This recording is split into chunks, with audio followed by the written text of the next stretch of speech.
Paz do Senhor, meus irmãos. Amém. Vamos ficar em pé, vamos fazer uma oração, pedindo a Deus que venha nos abençoar.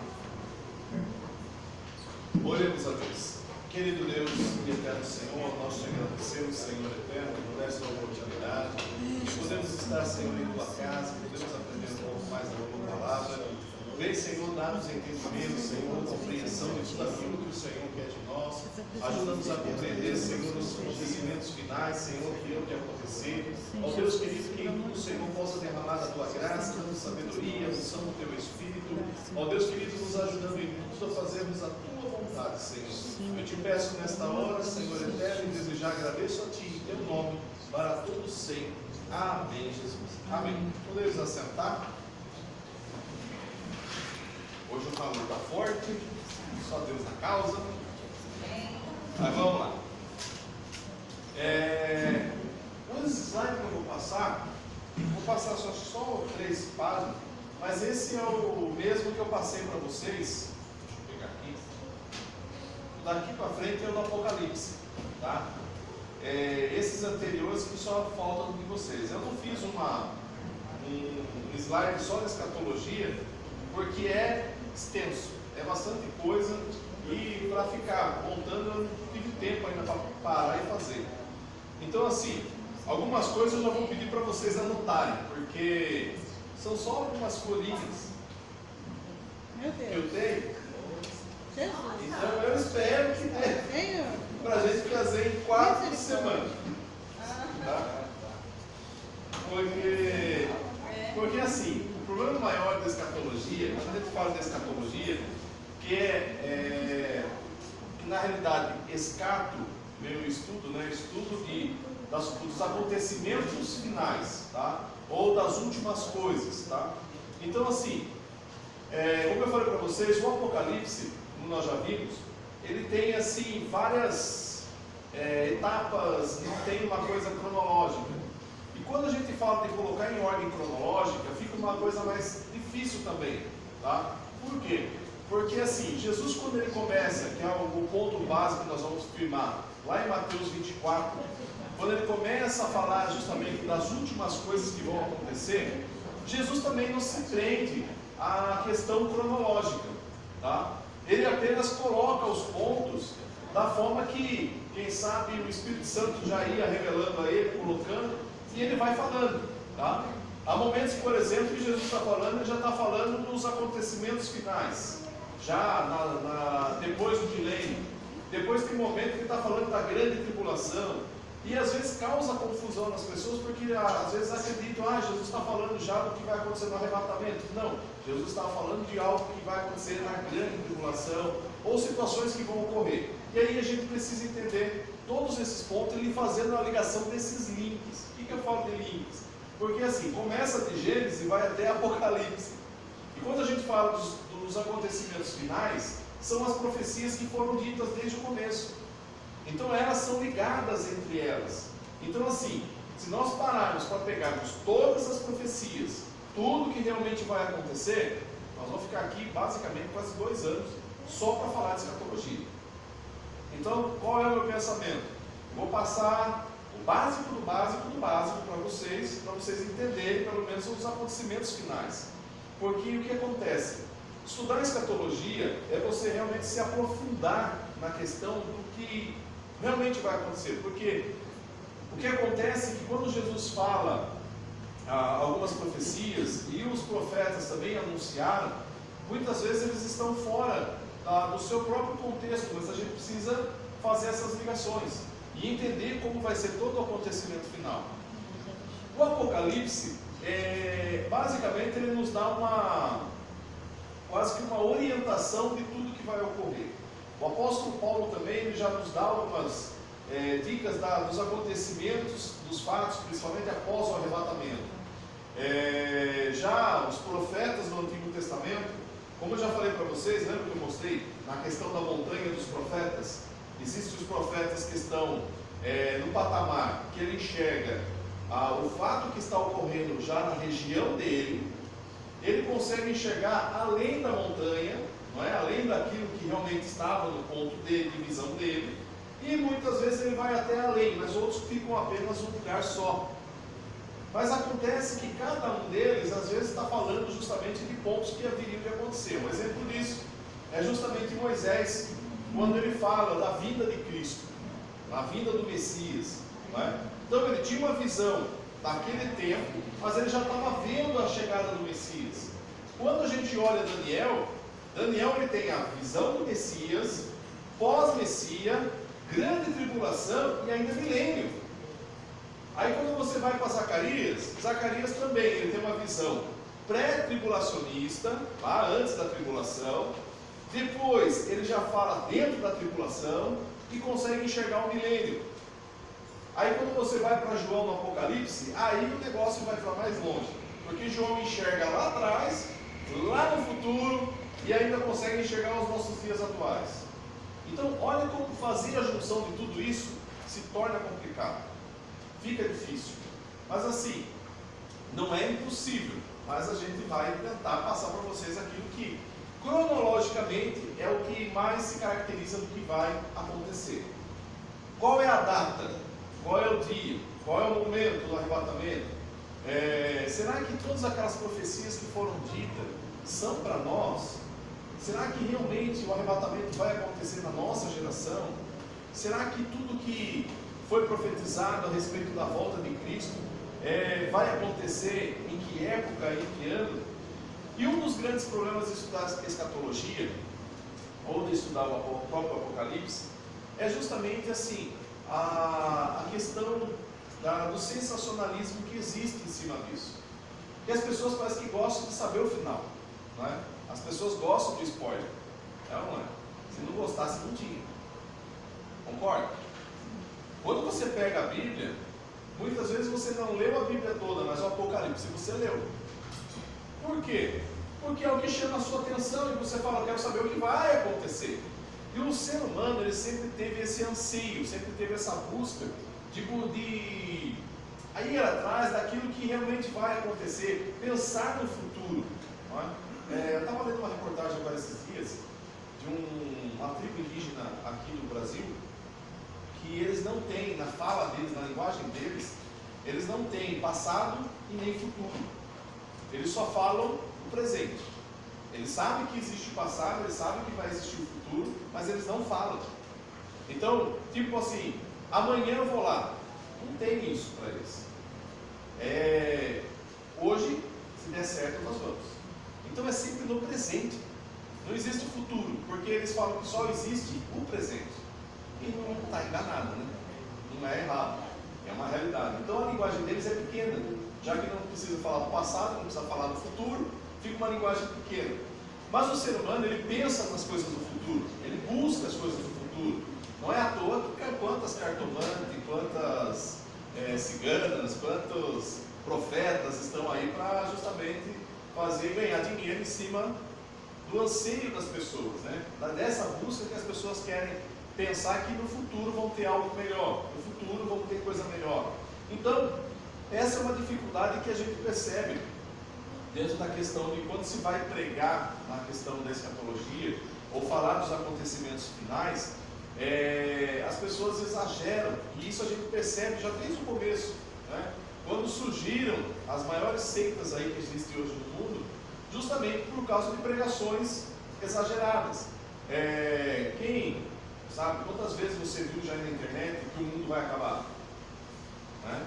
A gente está desde lá de trás, você vê quantas pessoas dizendo, olha, primeiro foram os maias, né?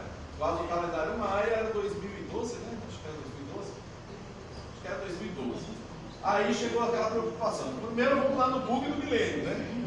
Ele pegar lá no bug do milênio, vai chegar a época 2000, 2000 vai ser a volta de Cristo. Passou.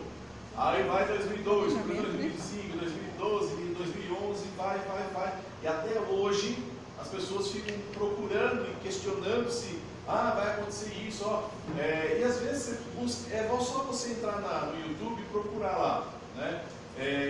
Fim do mundo. Você vai encontrar um monte de vídeo, um monte de coisas de pessoas tentando pegar contextos históricos ou situações da vida para dizer que Jesus já está voltando, ou que Jesus já voltou, ou que tudo que está acontecendo, já é um pretexto já do que vai acontecer. Esses extremos é que causam as dificuldades de entender da escatologia, e muitas vezes até das igrejas pregarem. Porque se eu disser, olha, Jesus volta amanhã, o que vai acontecer com vocês amanhã? Vamos dizer que vocês acreditassem no que eu estou dizendo. Olha, Jesus volta amanhã. Quem dera voltasse. Vira tudo santo. Nesse momento, garanto a vocês que vocês já vão tudo voltar para casa, pedir perdão para quem tiver que pedir perdão, né? E voltar à comunhão, pelo menos para poder subir no arrebatamento. Quem vai querer trabalhar amanhã? Ninguém. Né? E esse extremismo já começa a acontecer com a primeira igreja. A igreja lá com Pedro já pensava nisso, olha, Jesus está voltando. E de certa forma, pelos cálculos dele, realmente Jesus estaria voltando. Só que a preocupação maior era, se Jesus vai voltar amanhã, por que eu vou trabalhar? Por que eu tenho que manter minha casa? Vou ficar direto na igreja. Não é o pensamento de todo mundo. E dentro da igreja você vai se santificar. E aí Jesus vai voltar. Por isso Jesus mesmo não deixou data definida.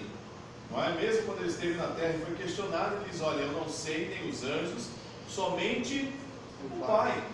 Mas por que Jesus não sabia? Ele não é Deus? Sim, mas ele estava aqui na terra como homem. Ele estava como homem. Então a ele não foi revelado aqui. Mas logicamente hoje como ele está, a gente sabe que ele já sabe. Não é? Mas assim, então pensar nisso, pensar desta forma, que esses extremismos causam pânico, causam dificuldade, as pessoas se aproveitam disso e preferem não falar da volta de Cristo. Preferem não falar do arrebatamento, preferem não falar contra o pecado, preferem não falar sobre a salvação e tudo mais. Por quê? Vai causar pânico na igreja, vai causar problema. O mais importante, vamos falar para o povo que eles podem ser prósperos, que eles podem arrecadar dinheiro, a gente vai conseguir fazer bastante coisa, vai ser uma felicidade total. É melhor. E assim as igrejas começaram. Só que nós temos um grande problema. Jesus deixou bem claro, se não fosse abreviado os tempos, ninguém se salvaria. Então nós estamos entrando numa situação complicada. A partir do momento em que já não se prega mais a palavra, as pregações agora são mais motivacionais e não mais de santificação, quando se fala da volta de Cristo, quem vai subir? E o que é necessário para subir? E aí entra várias situações. Então assim, nós como estudantes de teologia, nosso dever é justamente tirar das lamas, ou tirar daquilo que está escondido e trazer à tona a verdade do que realmente vai acontecer. É necessário que a igreja saiba esses acontecimentos? É necessário que a igreja saiba o que vai acontecer? Ou é melhor ficar na ignorância? O que vocês acham? Saber. Por quê? Por quê? Por que eu devo saber? Qual a necessidade disso? Se a santificação eu tenho que estar pronto hoje. Para conseguir convencer as almas a vir também. Principalmente. O nosso propósito aqui é a evangelização. Né? Então assim, se eu dissesse para vocês que Jesus vai voltar daqui a 3.000 anos, vocês vão deixar de servir a igreja, vão deixar de ir na igreja, vão deixar de servir a Jesus por causa disso? Não? Mas quantos vão deixar? Por quê? Você vai voltar daqui a 3.000 anos? Por que eu vou me preocupar? Vou esperar chegar o momento final. Principalmente nos meus últimos dias. Não é? Quando eu estiver bem velhinho, quando eu já não estiver aguentando mais. Mas quem garante que você vai chegar? Pode ir amanhã. E nem, fiquei sabendo esses dias na escola lá, uma criança ela está no 2º ano, 6, 7 anos, sofreu um infarto. Para nós, eu falo, meu Deus, uma criança de 7 anos sofreu um infarto, princípio de infarto. Quer dizer, como pode? Quem garante? Como que o seu organismo está funcionando? Você tem plena convicção de que amanhã você vai acordar. Quem garante? Acho melhor ver que ela pensa hoje. Ou seja, nós não temos garantia nenhuma. Por isso que a nossa santificação, a nossa busca em sermos perfeitos,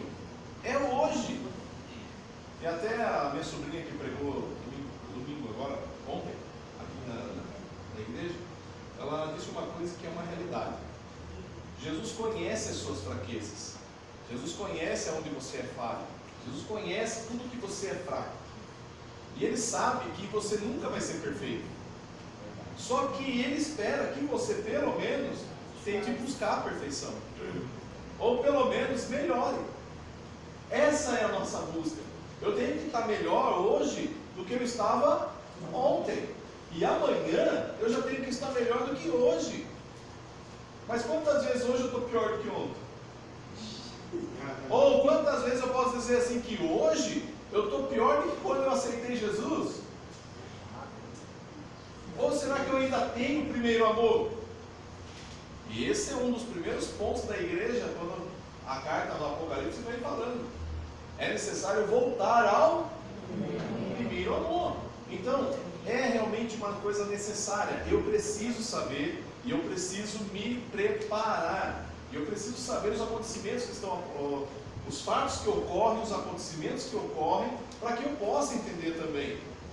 Que às vezes, por exemplo, vamos imaginar o seguinte: a Coreia do Norte resolve soltar uma bomba lá nos Estados Unidos. Aí todo mundo, agora é o fim do mundo. Se eu olhar pelas escrituras, eu não preciso entrar em pânico.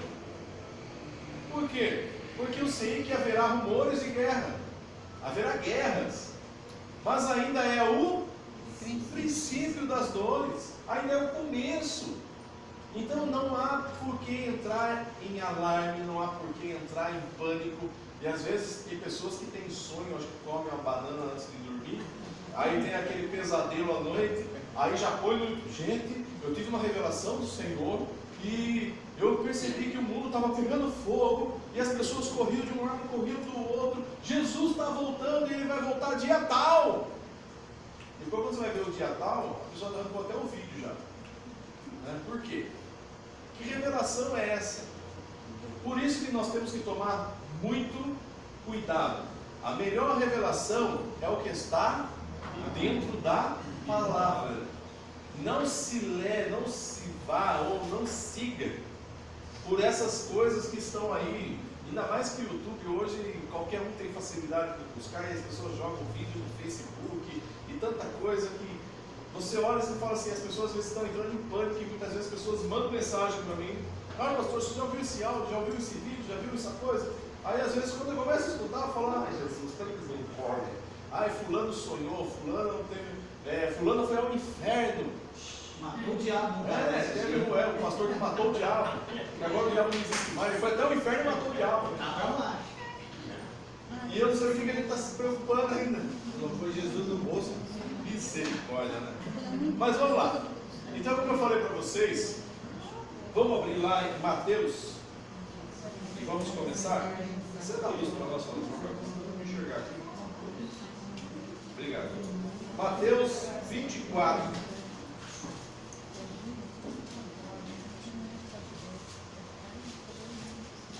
A partir do verso 1, vamos seguir o que Jesus começou a falar, e aí a gente vai entendendo um pouco. Mateus 24, verso 1 em diante, diz assim: E quando Jesus ia saindo do templo, aproximaram-se dele os seus discípulos, para lhe mostrarem a estrutura do templo.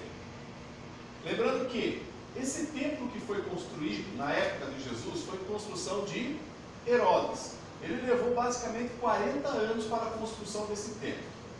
O que acontece? Nós temos algumas histórias no templo. Primeiro templo, quem fez? Quem fez o primeiro templo? Salomão. E ele fez uma coisa assim, gloriosa, charmosa, com muita riqueza em ouro, prata e tudo mais. Quando você vai lendo, principalmente o livro de Reis e Crônicas, você percebe esse templo como ele era, e depois quando ele vai perdendo todas as suas características. Até o tempo, por exemplo, do rei Ezequias, que no desespero que Senaqueribe vai estar para invadir o território, ele chega e entra dentro do templo, pega tudo que tem de ouro, prata, tudo e leva para Senaqueribe como coisa: não ataque eu que estou te dando ouro. E mesmo assim Senaqueribe vai atacar, né? Então assim, havia muita riqueza dentro do primeiro templo. Lógico que quando Salomão levantou o templo, ele fez com a melhor dedicação possível, e a gente percebe que até a presença de Deus estava dentro desse templo, como uma fumaça que tomava conta, e os sacerdotes caíram por terra, com o rosto em terra, justamente por causa da presença de Deus naquele lugar. Quando eu falo que caiu por terra, não é que Deus derrubou, entenderam? Deus não derruba ninguém, é que eles, percebendo a santidade do Senhor, não se achavam dignos e se colocam com o rosto em terra. Isso eles faziam, como todos os profetas também faziam, quando na presença de Deus chegavam. Deus nunca derrubou ninguém, amém? Nem Paulo do cavalo, tá? Ele que caiu por terra. Então o que acontece? Lógico que com a presença de Deus, a questão da santidade, a preocupação maior é a questão do pecado. E eu, como pecador, vou ficar encarando Deus de peito aberto? Não, né? Eu vou me jogar por terra, tá? Só isso para vocês entenderem, que às vezes as pessoas pegam essas frases, esses textos e falam, não, tá vendo? Deus derruba, Deus não derruba ninguém. Uma coisa que Deus faz é levantar, certo? Então vamos lá. Então o primeiro templo foi de Salomão. Salomão fez, belezinha, maravilhoso, serviram a Deus. Só que logo no começo o povo se desvia. Depois esse templo já vira templo também de deuses. Vários deuses são colocados lá dentro. Até na época de Jeremias há uma situação terrível dentro do templo. Várias situações, isso vocês vão encontrar dentro dos profetas e tudo mais. Até o momento em que Deus então resolve, já através de Nabucodonosor, ele entra em Jerusalém e destrói o templo, não sobrando nada. Ele leva tudo que tem dentro do templo para o seu palácio. Aí vocês sabem a história lá do filho dele, que depois que ele vai usar as taças que usava-se no templo, né, bebendo com os colegas, aparece uma mão escrevendo na parede. Lembra disso? Lá em Daniel, né? E não lembro o que estava escrito. Era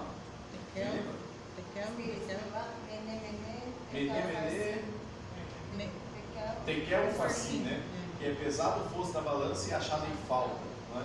E ninguém conseguia interpretar, e aí Daniel vai e consegue fazer a interpretação, porque ele estava utilizando as coisas santificadas do Senhor para o seu bel prazer dentro do palácio. Nabucodonosor não fez isso, ele manteve isso guardado dentro do palácio, mas como o filho assume, logicamente, porque o Nabucodonosor, ele acaba indo para o meio do gramado lá comer grama e virar um animal, né? Uma doença o atacou, justamente porque ele não quis dar glória a Deus.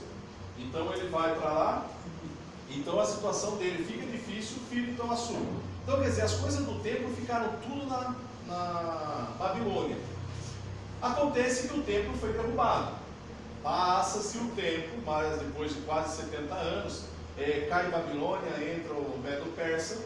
Aí já no tempo de Esdras e Neemias, Ciro já dá a liberdade do povo de Israel voltar à sua terra. Só que quando Esdras volta, juntamente com Neemias, volta para a terra de Jerusalém, como está a cidade? Destruída. A tal ponto que eles começam a reformar a cidade, reformar o lugar, para que o povo possa voltar e servir a Deus. Só que o povo já está numa mistureba total. Já casaram-se com mulheres babilônicas e tudo mais, e tal, daí isso tudo acontece já no livro de Esdras e Neemias. E aí, Neemias, juntamente com Esdras, resolvem fazer o quê? A construção do novo templo. E eles levantam o templo. Só que quando levantam esse templo, já não tem mais a mesma magnitude que era o templo já de Salomão. Vamos considerar já esse templo já de Zorobabel, que é o próximo rei que assume e fala, vamos construir. Quando ele constrói o templo é simples. Até os velhos que um dia participaram do primeiro templo, quando chegam no segundo templo, falam assim, eita, esse é o templo? Essa é onde vai ficar a casa de Deus? E o pior, a Arca da Aliança se perdeu. Então é um templo simples, vazio, e não tem mais a presença de Deus. Ou seja, a Arca da Aliança já não existe mais. Então quem viu a primeira glória e viu agora essa segunda casa, já olha e percebe assim, nossa, agora virou um nada, perto do que era. Até depois, até o profeta vem falando, que a glória da segunda casa ia ser maior do que a primeira, porque mesmo na simplicidade Deus ia se fazer presente. Não havia necessidade da arca da aliança, porque ela já se perdeu. Bem, esse templo vai ficar mais ou menos aí por mais um tempo, até que depois ele também será destruído. Aí surge então a reformulação já no tempo de Herodes. Por quê? Imagina o templo, aquele pequenininho, lugarzinho meio difícil para o povo já volta para sua terra, e Roma já invadiu o território. Roma já está dominando quase toda a região. A partir do momento que Roma domina essa região, Roma não se importa com a religião das pessoas, não se preocupa com que Deus você vai servir. A preocupação de Roma é imposto. Você pagando imposto, você pode servir o Deus que você quiser. Tem uma certa semelhança com as igrejas hoje, não, mas tudo bem. Aí, você pagando, você pode servir o que você quiser, tranquilamente. E Israel começa essa situação. Só que assim, o próprio imperador já coloca Herodes para ser o governador ou o rei dos territórios de Israel. E aí Herodes conversa com o imperador e diz: olha, se você quer ganhar esse povo, vamos construir o templo.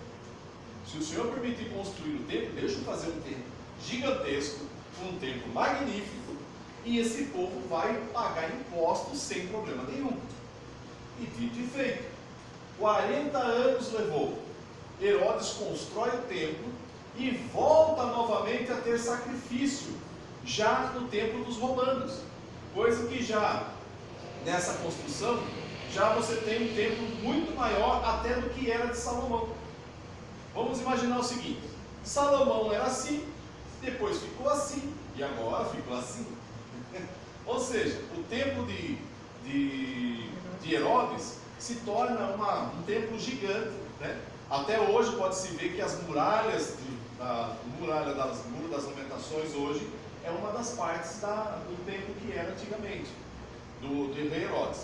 Bem, acontece que esse templo foi levantado, o povo então se alegrou, porque agora tem liberdade religiosa, vai servir a Deus nesse templo, e é nesse templo que Jesus entra. E é nesse templo que Jesus vai ver o sacrifício, vai ver tudo que está acontecendo lá nessa situação. E aí, quando Jesus está saindo do templo, os discípulos param ele e falam: Senhor, venha cá que nós vamos mostrar para o Senhor a estrutura desse templo. O Senhor vê como realmente é. Verso 2, capítulo 24. Jesus, porém, lhes disse: não vedes tudo isso? Em verdade vos digo que não ficará aqui pedra sobre pedra que não seja derribada. E estando assentado no Monte das Oliveiras, chegaram-se a ele os seus discípulos, em particular, dizendo: dize-nos quando serão essas coisas, e que sinal haverá da tua vinda e do fim do mundo. Então pense comigo. Os discípulos chegaram com Jesus e falaram assim: olha a estrutura do templo, não é? Olha a estrutura que Herodes fez.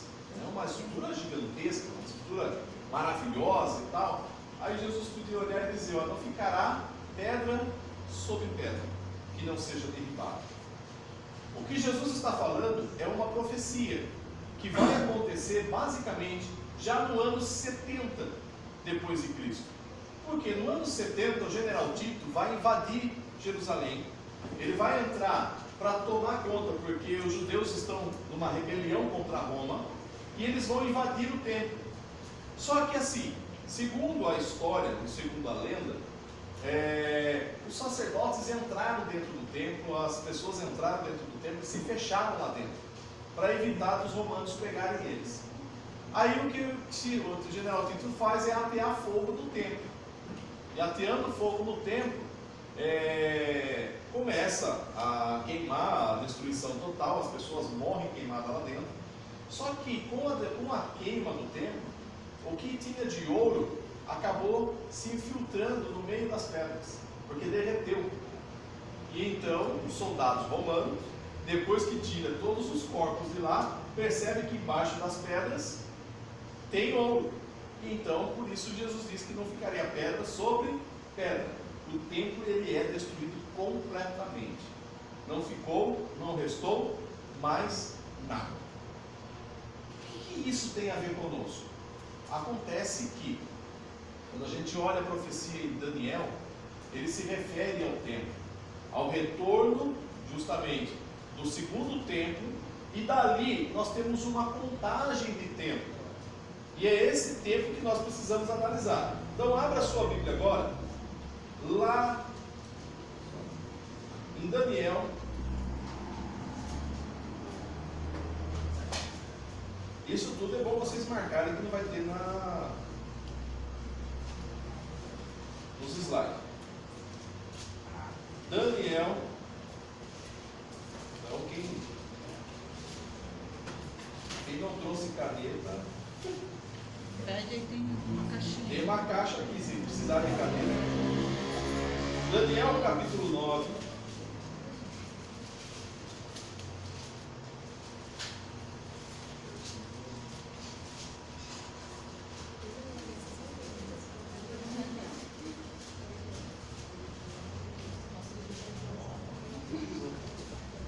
Daniel capítulo 9,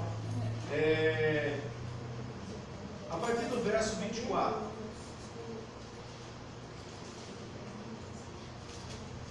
Acharam? Sim. Diz assim: 70 semanas estão determinadas sobre o teu povo e sobre a tua santa cidade, para extinguir a transgressão e dar fim aos pecados, expiar a iniquidade, trazer justiça eterna, selar a visão e a profecia e ungir o santo dos santos. Então, o que o profeta Daniel está dizendo? Ele recebe a visão e o anjo está dizendo para ele: olha, 70 semanas. Cada semana tem uma semana, 7 dias. 70 semanas vão ter quantos dias? 490 dias, certo? Então vamos pensar. O que acontece com Daniel? Se você ler o contexto anterior, Daniel ele lê uma passagem que está lá em Jeremias. Deixa eu ver se eu marquei aqui. Jeremias capítulo 52 e o verso de número 2.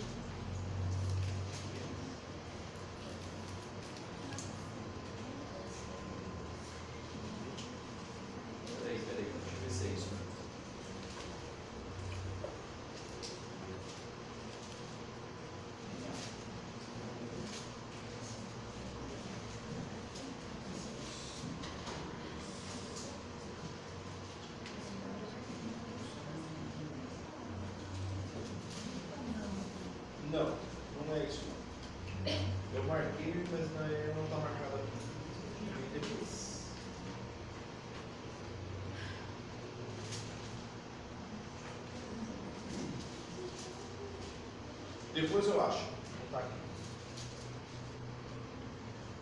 Porque na época eu escrevi, eu consegui enxergar. Estava tranquilo, agora eu tenho que enxergar mais longe. Então vamos lá.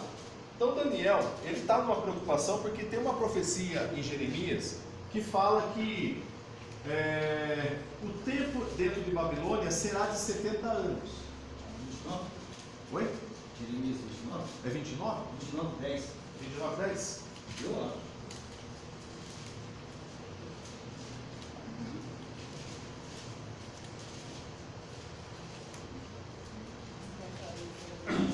Isso, esse mesmo.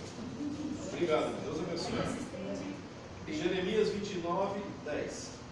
Porque assim diz o Senhor: certamente que passados 70 anos na Babilônia, vos visitarei e cumprirei sobre vós minha boa palavra, tornando-vos a trazer a este lugar. Então o que acontece? Daniel está em Babilônia. E o pensamento dele é: se é 70 anos, está chegando o dia, está chegando o momento. E ele está nesse pensamento dos 70. Quando que realmente isso vai acontecer? E ele começa a orar e a suplicar a Deus para que Deus venha revelar. E Deus manda um anjo até ele. E o anjo então vem e fala: olha, 70 semanas estão determinadas sobre o povo de Israel. Tá? Dentro dessas 70 semanas, para nós poderíamos dizer 490 dias. Só que alguns detalhes que o anjo dá, a gente percebe que não são dias, serão anos. Tá? Olha só, vamos voltar lá para Daniel de novo. Daniel capítulo 9, verso 25. Porque ele está dizendo o seguinte: 70 semanas estão determinadas para que vá ungir o Santo dos Santos. O que ele está querendo dizer? Vai acabar o pecado, vai fechar tudo e vai ser coroado o Rei dos Reis. Ou seja, vai acontecer um milênio. Deu para entender? A profecia que Daniel recebe é justamente essa. Após 70 semanas, Jesus vai voltar, para nós entendermos melhor. Jesus vai voltar, ele será coroado rei e vai reinar. Então, aí Daniel fica nesse pensamento: 70 semanas? Então vamos pensar. Verso 25, do capítulo 9. Sabe e entende que desde a saída da ordem para restaurar e para edificar Jerusalém, até o Messias, o príncipe, 7 semanas e 62 semanas. As ruas e as tranqueiras se reedificarão, mas em tempos angustiosos. Olha só que dica que o anjo dá. Bem, vão ter 7 semanas, depois mais 62 semanas, dando um total de 69 anos. O que ele está querendo dizer? Que nesse final do tempo, aos 69 semanas, o Messias será tirado. Olha só, vamos ler. Sabe e entende que desde a saída da ordem para restaurar e para edificar Jerusalém, ou seja, quando começar a edificação do templo em Jerusalém, vai começar a contagem da semana. Deu para entender? Quando o povo, o anjo está dizendo, Daniel, quando o povo voltar para Jerusalém e começar a reconstrução, 70 semanas estão determinadas. Dali até o fim de tudo, que seria até a volta de Jesus para ele reinar. Então, deu para entender? Tranquilo até aí? Aí ele diz assim, ó: até o Messias, o príncipe, 7 semanas e 62 semanas, as ruas e as tranqueiras se reedificarão, mas em tempos angustiosos. E depois das 62 semanas, será tirado o Messias. Opa, mas peraí. Ele falou o seguinte: 7 semanas mais 62. Só que após essas 62, o Messias será tirado, que é crucificado. Então quer dizer que desde o momento em que houve a restauração do território de Israel e eles começaram a construção do templo, até Jesus ser crucificado, vão passar 69. Alguns colocam, não, mas é 62. Só que antes das 62 já tinha 7. Deu para entender? Agora não fique julgando o anjo porque ele não deu todas as dicas. Ele já está fazendo a parte dele, tá? Então vamos lá. Aí ele diz assim: depois das 62 semanas será tirado o Messias, e não será mais. O povo e o príncipe que há de vir, destruirá a cidade, o santuário, e o seu fim será como uma inundação. Quem é esse príncipe? Quem é esse príncipe? Quem? Quem? Eu não escutei quem falou. O persa curta. Ou seja, ele está dizendo que após a crucificação viria a tribulação. E vindo a tribulação, quer dizer, o anticristo já vai reinar. É isso que era para acontecer. Era esse fato que deveria estar acontecendo. Então vamos imaginar. Vamos pensar primeiro. Diz assim, ó: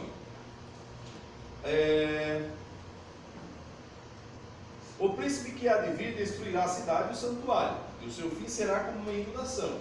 e até o fim haverá guerra, e estão determinadas assolações. Lembra do Apocalipse? Lembra do Apocalipse? Quando o anticristo está reinando já na grande tribulação, quantas situações ocorrem contra ele? Lembra? Que Deus se revolta justamente por causa dos santos que ficaram, e Deus então começa a praticar a justiça, destruindo. 7, se não me engano. Oi? 7, se não me engano. 7 selos, né? São 7 selos, depois as 7 trombetas, depois as 7 taças, que começam a ocorrer já na grande tribulação. Lembram disso? Então, tranquilo. E ele firmará o concerto com muitos por uma Semana. Opa! Por quê? Tem 69. Está faltando uma. Então ele diz assim: aí durante uma semana ele vai firmar o concerto.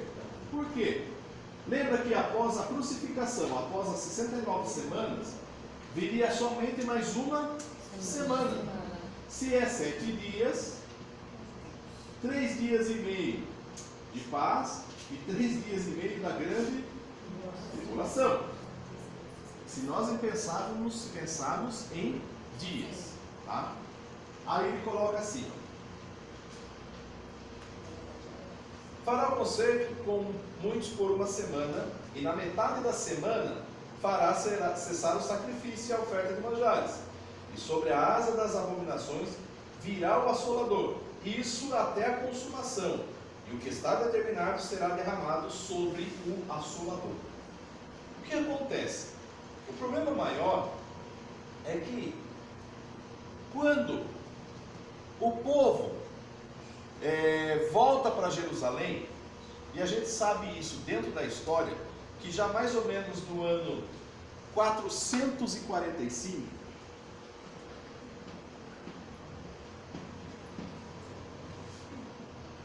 o povo volta a Jerusalém, lá na época já do reinado de Ciro, e começa a reconstrução. Isso dentro da história. Então nós temos essa data, certo? 445 antes de Cristo. Mas espera um pouquinho. Estava dizendo 70 semanas, que são 490. Então vamos pensar o seguinte: quando dá 69 semanas?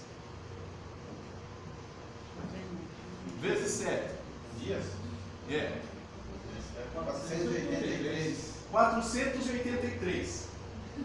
Se eu tirar 445, tirar menos 483, quanto dá? Calculadora, me ajude aí. Que ano? 42? Basicamente? 42 no São Cristo. 38. Olha vocês, conta de matemática, hein? Opa!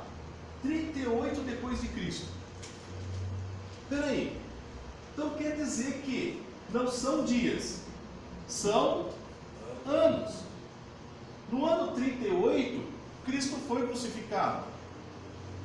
A pessoa fala: não. Se o nosso calendário começou lá no ano 0, certo? Tudo que ocorre daqui para lá é depois de Cristo. Jesus morreu com quantos anos? 33. Então ele morreu com 33. Seria o ano 33 depois de Cristo. Mas a gente sabe que o nosso calendário, quando ele foi feito, houve uma falha. E nós sabemos que esta falha está em torno de 5 anos.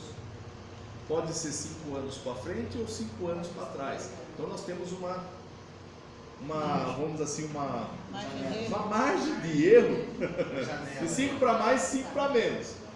Está dentro? Sim.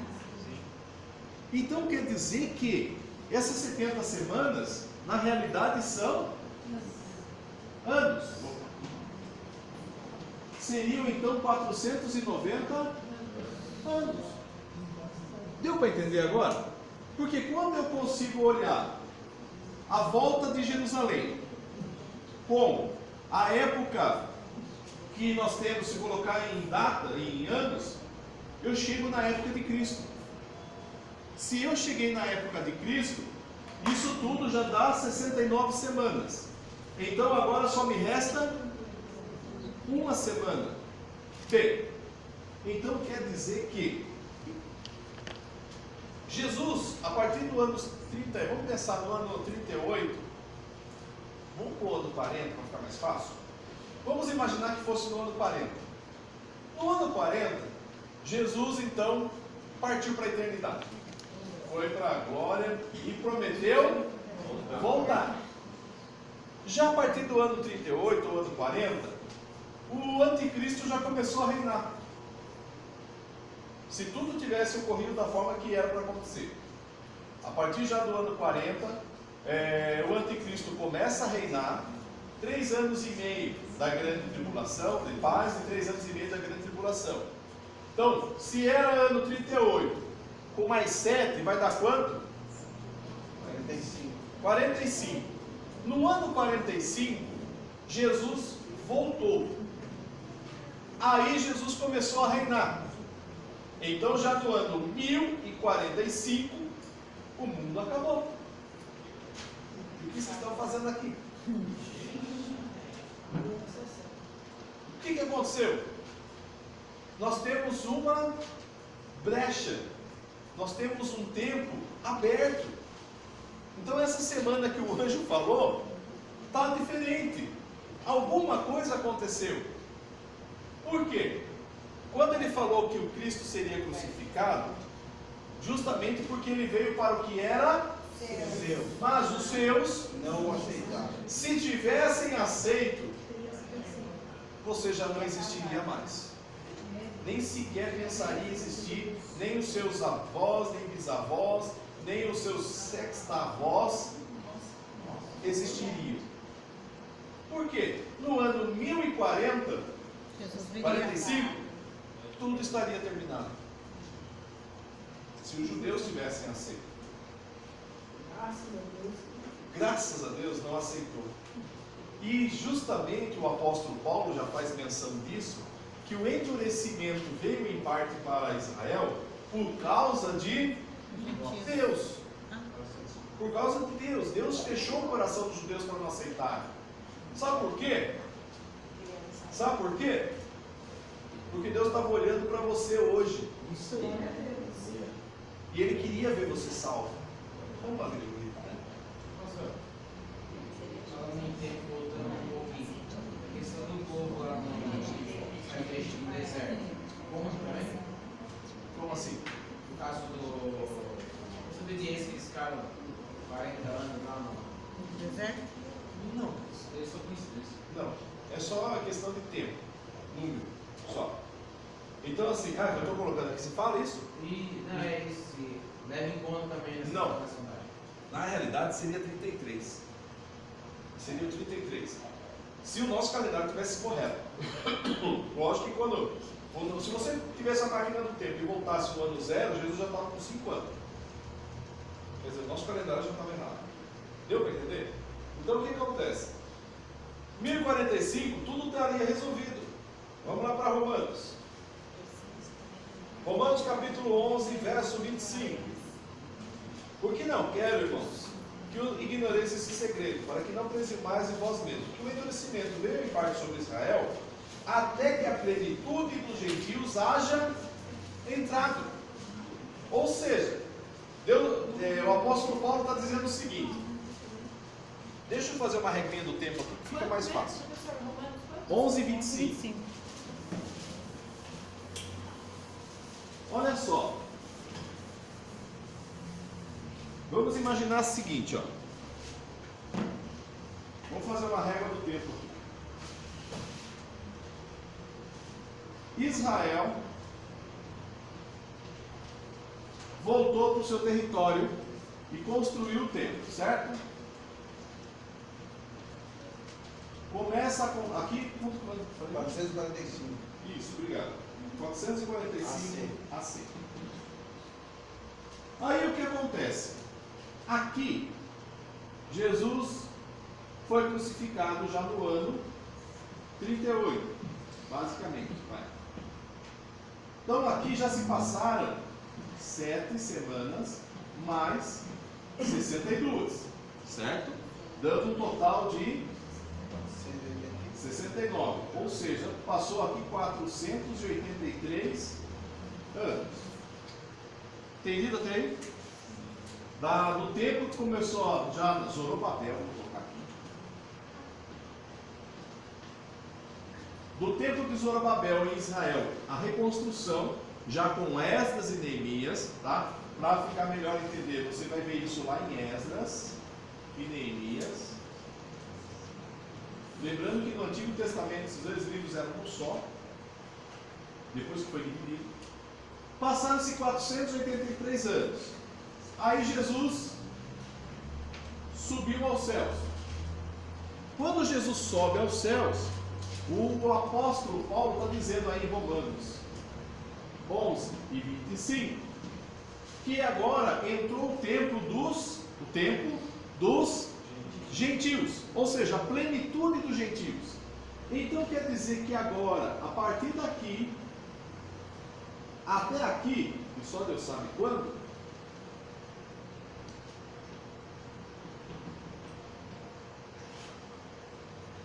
vai estar o tempo dos gentios. Ou seja, o relógio de Deus aqui parou.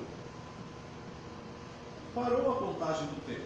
Essa plenitude é totalidade, quase totalidade? Quando vai pegar todos os gentios. Todos os gentios, que já está determinado. Sabe quantos vão ser? Nenhum. Nenhum. Só Deus sabe. Quantos vão ser? Eu não sei. Ele poderia muito bem ter acabado no ano 1045. Não fez. Chegou ao ano 1500. Não fez. 1600. Não fez. Eu gosto do desafio. 2000. Não fez. 2019. Ainda não fez. E gozado, se tivesse voltado há uns 100 anos atrás, você existiria? Então você teve um privilégio. Você primeiro, Deus esperou você nascer, conhecer Ele, e ainda não fechou o tempo. Quem será que ainda vai precisar nascer? Seus netos? Seus bisnetos? Seus tataranetos? Aí vocês vão dizer, gente, mas quanto tempo isso vai levar? O tempo não é nosso, o tempo é dele. Ele vê o futuro, eu não vejo. Só que Jesus deixou claro, se não fosse abreviado, ninguém se salvaria. Por mais que a misericórdia de Deus esteja aberta para alcançar a todos, muitos não estão entendendo essa misericórdia. E muitos estão fechando as portas. E quer dizer, se abrir mais tempo, pode ninguém se salvar. Deu para entender? Então esse tempo, ou seja, esse equilíbrio do tempo de Deus, está na mão dele. Nós não sabemos quando será. Mas, eu sei que chegará o tempo para o... E quando chegar o tempo do arrebatamento, agora sim, mais uma semana. E aí finalizará para alcançar o milênio. Deu para entender aqui? Conseguiram entender a régua do tempo? Mais ou menos? Qual a dúvida?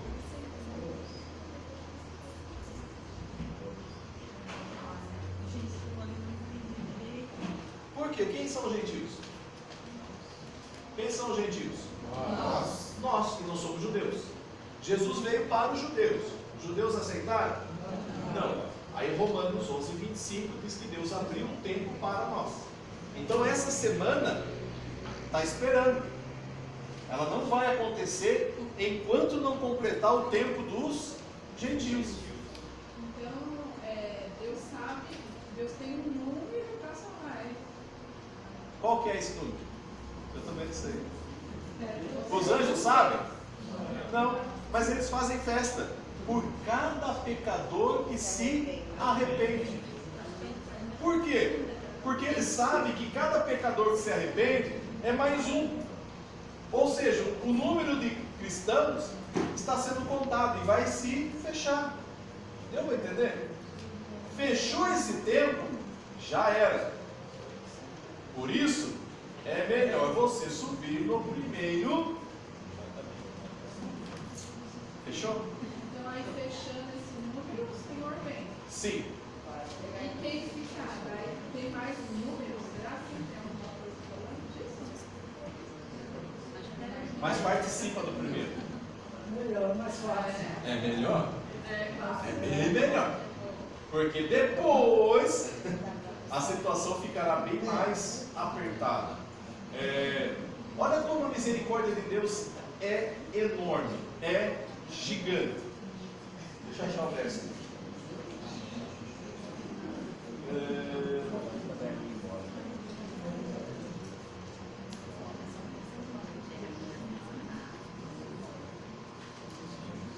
Alguém lembra onde está escrito que Pedro pergunta para o Senhor: quantas vezes eu devo perdoar meu irmão? Isso, alguém lembra? Mateus 18, 21, 22. É bom marcar que você tem. Mateus. Eu já esqueci. 18. Também tanta coisa, né? Mateus 18, 21. Isso, vamos lá. Então Pedro, aproximando-se dele, disse: Senhor, até quantas vezes pecará meu irmão contra mim, e eu lhe perdoarei? Até 7? E Jesus lhe disse: não te digo até 7, mas 70 vezes. Jesus estava fazendo menção do quê? Da graça. Da graça, não é? Da misericórdia de Deus. Ele só vai aceitar perdão durante 490 anos. Passou 483, com mais 2.000. Vou tirar 33 aqui, 480, 450, vai. 450, com mais 2.020, já dá 2.470. Então quantas vezes ele já perdoou? Passou de 470 vezes 7? Então quantas vezes você deve perdoar o seu irmão? E ainda alguns dizem: não, mas isso é no dia. Tá? É no dia. No outro dia, de novo. A misericórdia dele é assim. Deu para entender? A misericórdia dele vai chegar um dia no fim. Deus também tem paciência. Chega uma hora que ele vai perder a paciência. Estou brincando. Ele vai fechar essa misericórdia. Tá? É igual quando Samuel vai orar por Saul. Aí Samuel vai orar e Deus fala: não me fale mais nesse assunto. Acabou. Não me fale mais nesse assunto. O que está determinado com Saul já está determinado. Então vai volta. Então a gente sabe que o tempo de Deus vai se fechar. A misericórdia dele também vai cessar. Então esse tempo é essa contagem. Quantos anos ainda vão ser? Jesus pode voltar daqui a mais 1.000 anos? 2.000? 3.000? Não sei. Nós não sabemos o tempo. Mas uma coisa a gente percebe: que tudo já está determinado. O tempo já está determinado. Isso tudo está nas mãos dele. E o tempo está contando. Volta lá para Mateus 24. Mateus 24, verso 3. E estando assentado no Monte das Oliveiras, chegaram-se a ele os seus discípulos em particular, dizendo: dize-nos, quando serão essas coisas? Que sinal haverá da tua vinda e do fim do mundo? Jesus respondendo disse: acautelai-vos, que ninguém vos Engane. Por quê? Virão enganadores? Já existem enganadores? Então, está dizendo bem claro: acautelai-vos, porque vocês poderão ser enganados. Como é difícil depois que você descobre que você foi enganado, né? Estava vendo um negócio falando no pastor que fez a ligação oficial. Ah, eu vi esse vídeo. Ele cata o telefone e fala que está falando direto com Por Jesus. isso que eu ligo está ocupado, hein? Ele não tem ligado, Gente, são coisas assim absurdas. Materializa Jesus. Está ocupado, pastor disse. Está materializando Jesus novamente, né? Está tentando materializar Jesus Tentando novamente. materializar Jesus, gente. São coisas assim que fogem do Do céu, intelecto né? Por humano. assim dizer, né? Onde que vai ligar para Jesus no céu? E esses dias o cara não precisa ouvir um vídeo. O cara falando assim, eu estava orando, pedindo a Deus, não é que Jesus ligou no meu celular? Que privilégio, eu tinha um número, né? Ligado no celular. Bem, ligou como anônimo?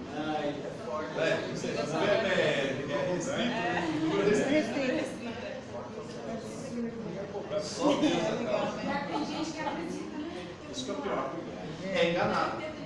E quantos são enganados com as histórias que se contam? Eu falo assim, é mais fácil as pessoas acreditarem nisso, não é? E se prenderem a fé nessas coisas, do que acreditar realmente que Cristo é espiritual, que está em nós, precisamos mudar a nossa vida. As pessoas preferem ficar no físico.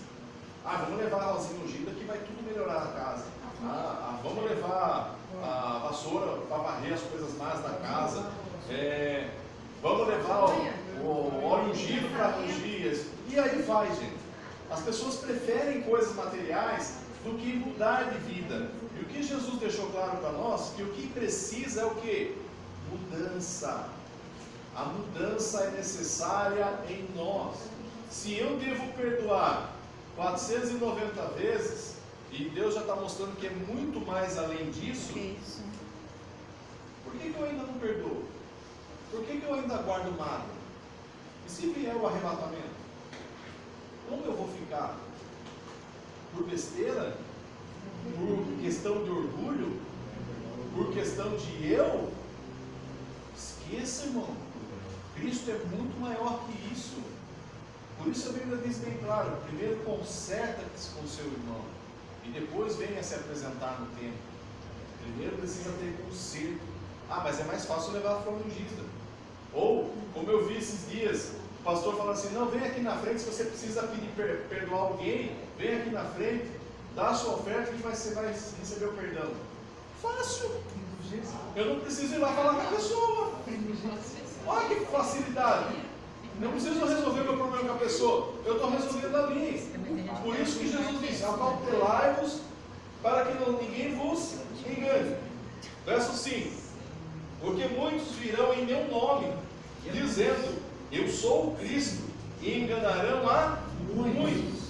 E é o que está acontecendo, principalmente nos nossos dias. Quantos que estão se dizendo o Cristo? Aqui mesmo no Brasil a gente já tem o nosso, né? O Henrique Cristo. Nosso não, né?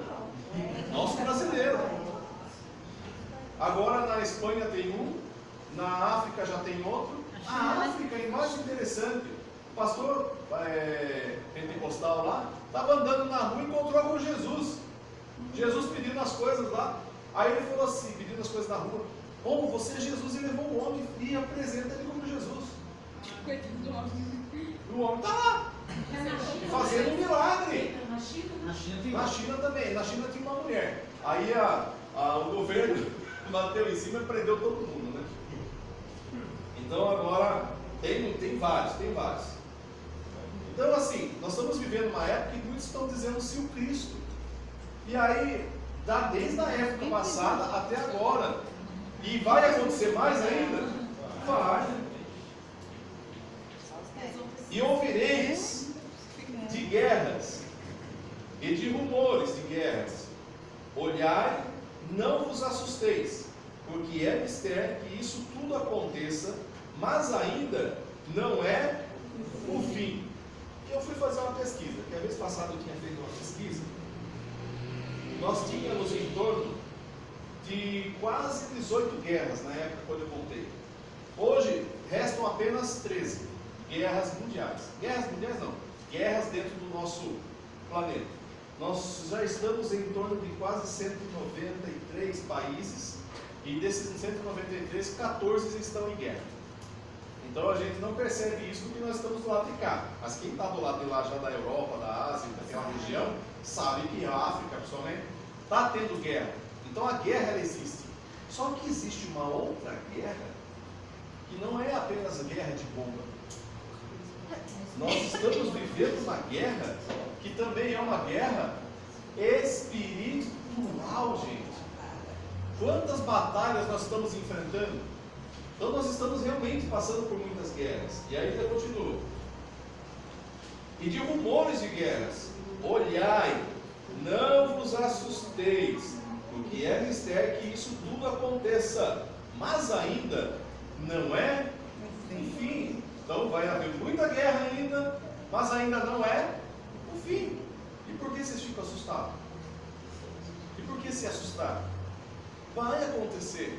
Ai, mas se acontecer uma guerra no nosso país, como vai ser? Gente, brasileiro não entra em guerra. A gente é capaz de dar o país e não entrar em guerra. Essa é a realidade. Brasileiro é assim, né? Negocia, tudo se negocia. Então assim,